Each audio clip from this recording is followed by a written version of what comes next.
TJ, what do you think was more impressive? Arman's complete dominance of such a tough fighter like Dan Hooker, or Ian Machado Gary able to kind of shut out an elite wrestler like Bilal Muhammad for 3 straight rounds? I think Arman's performance was more dominant, obviously, and more impressive to me.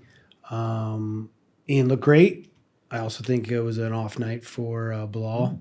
So we saw both fighters kind of call out champions. You saw Ian Machado Gary call out Makhachev. You saw Arman call out Ilya. We all want to see Arman and Ilya. That's the only fight to make, just like you said. Yeah. What do you think ends up happening? I think he fights Topuria. I think this fight, gives him the fight. I do think that Ian's got a pretty good chance of getting the title fight as well too. But that one's a little bit tougher. It's a little more competitive at 170 compared to 155. Like, it makes no sense to me to have Gaethje or Patty fight Topuria when you got Arman up here, taking out Hooker in the second round so dominant. And he already was the number 1 contender, right? So he should have already fought for the title, but now it's his time. Do you think because of all the stress and pressure Arman had going into this fight, everybody knowing he was on the sidelines, him knowing that he had to put on a performance of his life, now going into the Ilya fight, there's almost zero pressure on him. Now all the pressure switches back to Ilya because now he fought. He knows he's dominant. He's quicker in the cage. He just got out of the cage a lot, sooner compared to Ilya sitting on the sidelines. Do you think now this switches the pressure? It applies more pressure to Ilya? Not necessarily. I think there's always pressure on you no matter what, right? You're getting out there, you're competing in front of millions of people. There's always going to be pressure. It just shows how well Arman deals with it, right? It's about how well you deal with the pressure. I preferred to have pressure on me. It always made me perform a little bit better.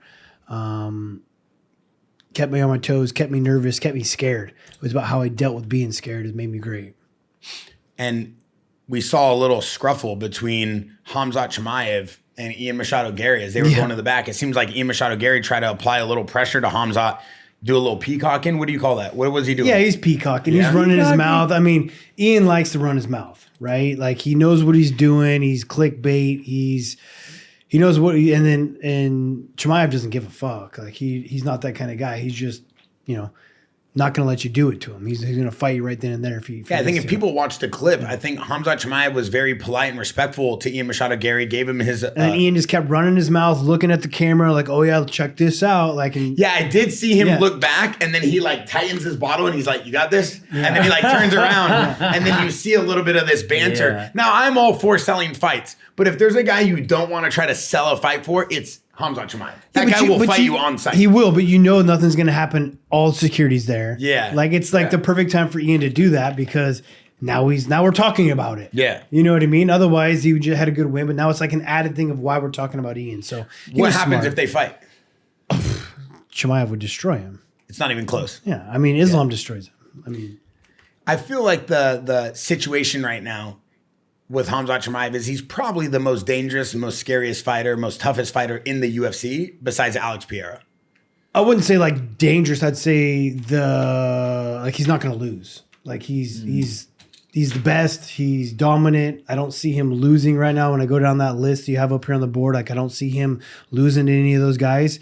But it's not like he's crazy dangerous. But he's gonna make you look like a fool. He's gonna crucify you and hold you on the ground and make you wish that you knew how to wrestle better or that you were stronger. Do you feel like Damian Maia is training with Ian Machado Gary? If he were to fight a guy like Khamzat Chimaev, would it even matter? No, not a chance, right? No. You're not gonna pick up a lifetime of skill in a few months. I know the wrestling footage of Khamzat Chimaev and the legends he's been wrestling with and training with and the team. I mean, what an amazing moment though. Arman was in Khamzat's corner for the title fight. They were also both out here training at the JAXXON Media House for 6 months. And then, Khamzat repays the favor and goes and sits in his corner. Yeah, they're boys, dude. Crazy, appreciation and love for each other. I feel like that's amazing.